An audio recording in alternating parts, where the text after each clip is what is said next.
இவன் தான் தெரியாதா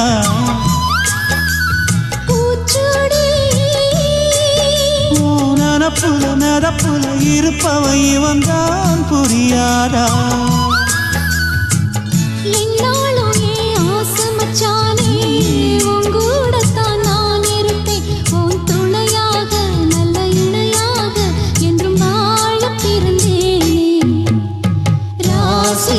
கைராசிதான் முகமே